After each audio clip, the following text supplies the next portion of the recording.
So, back in the day, there was this poor widow who had an only son. He was her whole world. But here's the problem. She spoiled him rotten. She never told him no, never corrected him, and everyone called him the spoiled one because he was basically glued to her side.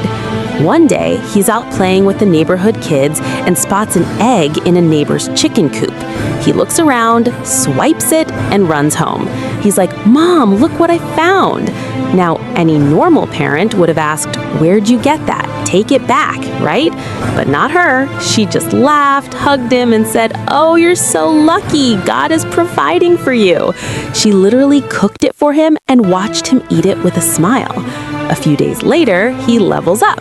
He grabs a whole chicken from the neighbors. Again, the mom is thrilled. She's like, "My son is so gifted. He always brings home the goods." She cooks it, they eat like royalty, and she never once tells him that stealing is wrong. As the years go by, the kid grows up, and so do his crimes. It started with an egg, then honey from the market, then breaking into people's houses. He'd bring home gold, luxury clothes, and cash.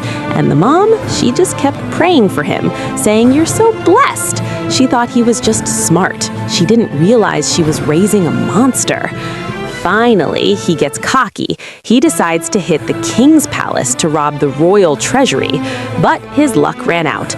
The guards caught him red-handed and he was sentenced to death.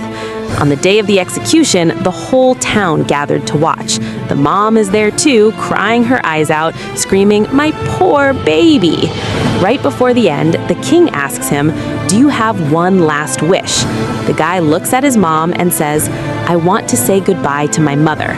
I want to kiss her tongue, the same tongue that always prayed for me and told me I was lucky."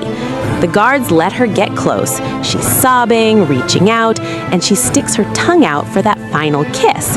But instead of a kiss, he bites down as hard as he can and literally bites her tongue off. The crowd goes silent. People are screaming. The king yells, "You monster! You're about to die and you still attack your own mother?" The guy, with tears in his eyes, looks at the king and says, "Your Majesty, her tongue is the reason I'm here. If she had told me no when I stole that first egg, I wouldn't be stealing a camel today. She's the one who planted the seeds, and today we're both paying the price." The king was actually moved. He realized the guy was a victim of a terrible upbringing. He commuted his sentence to prison time instead of death, giving him a chance to reflect. He eventually went back to his mother, but the house was no longer a home. They were left to live in the silence of their own regret, haunted by the blind love that had destroyed them both.